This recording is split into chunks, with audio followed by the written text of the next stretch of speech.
Hello everyone. Maayong nga hapon sa tanan no. Magapasalamat kog dako sa Ginoo sa inyong salamat kay sa Ginoo sa imong kinabuhi. God bless kaninyo. Nga ang Ginoo magapanalangin kaninyo sa tanan yung pagabuhaton na sa inyong mga kamot. Ang Ginoo magapanalangin ini. Salamat kay sa inyong mga kinabuhi. Salamat kay sa Ginoo sa inyong mga kinabuhi nga kanunay mo nagatangkilik ani nga nagasunod mo sa Nehemiah the Great Vlogs, no? Nehemiah the Great Vlogs, salamat kay sa inyong pag-subscribe niini. God bless everyone. O salamat kaayo nga ang mga mensahe nga inyong nadunggan diya sa pulong si Ginoo nga makatabang ni kaninyo. So ako ning gipangayo sa Ginoo nga kini nga wala man ko kalibot sa kuan sa tibok kalibutan, pero mao ni ang pamaagi nga para makabati ang tanan na although siguro nga di man gyud ang kuan, pero ayop makatabang ni sa inyo usab nga kinabuhi kay pulong man ni sa Ginoo ang ginadala, no? Nga salamat kay sa Ginoo sa inyong makinabuhi, nga sa inyong paglakaw kanunay ang Ginoo magaproteksyon kaninyo sa inyong pagkaon, sa inyong pag-inom, ang Ginoo magaproteksyon kaninyo, kabiran kamo sa hamil nga dugo sa Ginoong Hesus.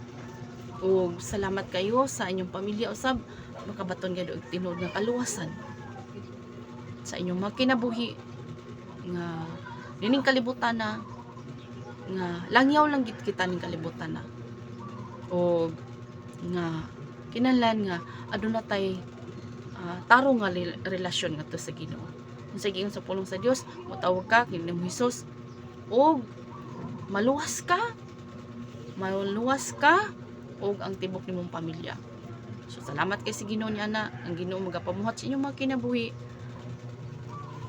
God bless everyone. Nga sa kanunay na sa matag pamati nyo ni nga programa ha, nga dako kay katabang sa inyong mga kinabuhi, nga mapalaluman pa kung aduna kay relasyon karon sa Ginoo mao si Jesus Christ taga Nazareth, na dako kay niyong impact sa inyong kinabuhi sa ato tanan, no? Kay kining pulong sa Ginoo walay exempted, kita tanan niini dagan sa lumba ning kinabuhi may ganti nga naghulat. May gingon ganti nga naghulat. Na naagi tay ganti sa atong tag-usa. No?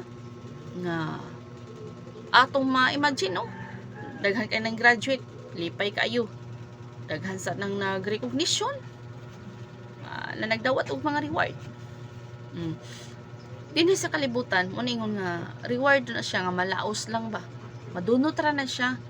Pero wala ta mo gi-discourage pero i-encourage kita mo diri sa future sa atong kalag nga mo ni atong paningkamutan na gitawag siya yung banana ang kaluwasan, pero atong trabahoon ang naman tay relasyon sa Ginoo, aton ang trabahoon nga painom pa nga ang sugo dai sa Ginoo, sa may sugo sa Ginoo mintras buhi pa ta ning kalibutan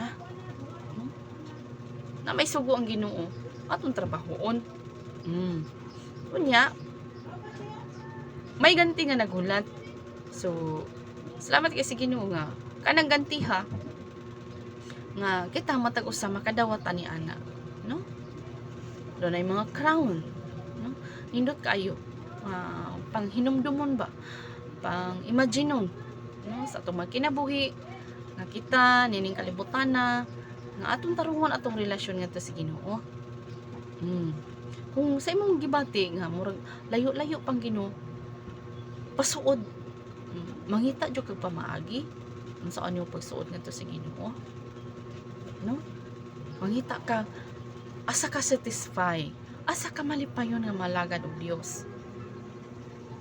Pangitaa imong kagalingon ba, pangitaa imong kagalingon. Kumusta man ka di nga pundok, malipayon ka? Kung di ka malipayon, pangitaa to malipayon ka nang alagad og Ginoo. Pangitaan dito, no?